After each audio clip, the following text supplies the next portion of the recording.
Utilizing a green screen for your productions can help raise the values of your video shoots. It's going to take us 4 simple steps.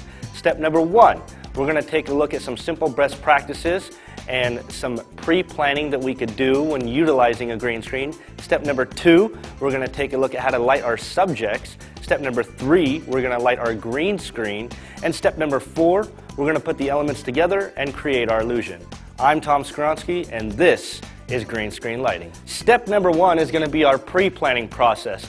We're going to utilize these 3 Hollywood soft lights to help light our subject and to also light our screen. And we're going to use this light, our softbox light, as our main key that's going to provide the biggest source of illumination to that scene.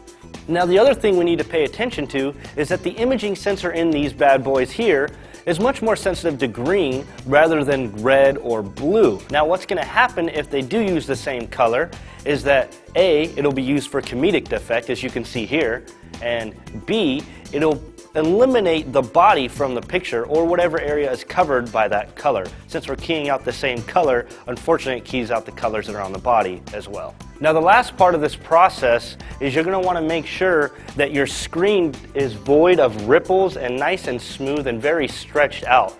The reason for this is because if you do have ripples, it'll create small little shadows that'll affect the color of your key. Now we're going to jump into step number 2 of this tutorial, and we're going to talk about the lights. The first thing we're going to light is our green screen. We're going to take 2 lights, number 1 right here, and we're going to move it just about 15 degrees in line with the green screen. Now we're also going to do that with the other light.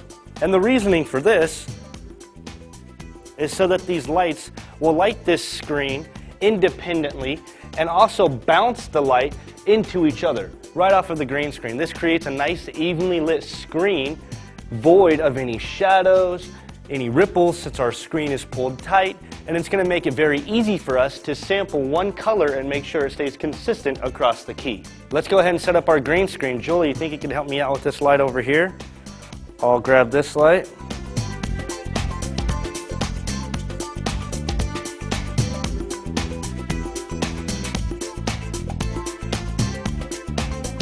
So once we get our lighting just right, you can notice that the reason we do this is because it allows us to separate this key and allows us the most control possible over the green screen.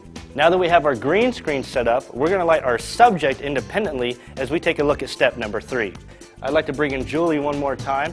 We're going to have Julie stand right about here, as you guys can see, about 3 feet away from our green screen. She's going to be our weather girl for this step. Using the techniques from 3-point lighting, we'll take the use of a key light and the use of a fill light to light our subject from both sides. This softbox light we're going to be using as our key light, which is going to provide the main source of illumination for Julie here, is we're going to want to raise this about 3 or 4 feet higher than she is herself, so that it can reflect a more natural lighting scenario, such as the sun bringing down light upon you.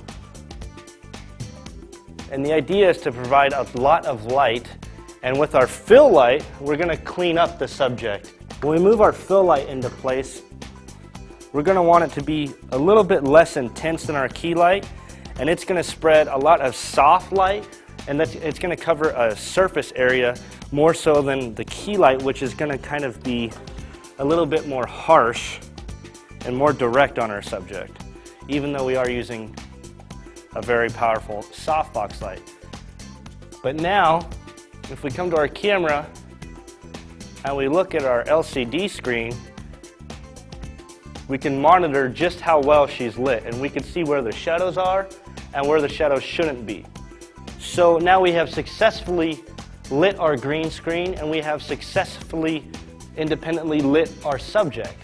The last part of the puzzle is to sell the effect, create the illusion.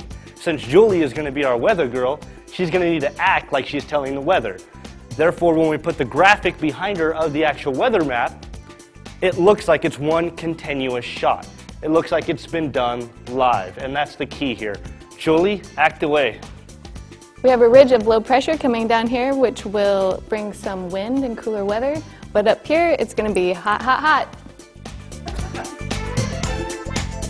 Utilizing these 4 simple steps, all of us can light a green screen. The first, just make sure that you yourself are prepared. Number 2, make sure you light the green screen itself and separate it from the subject, which is step number 3, lighting that person using a studio environment.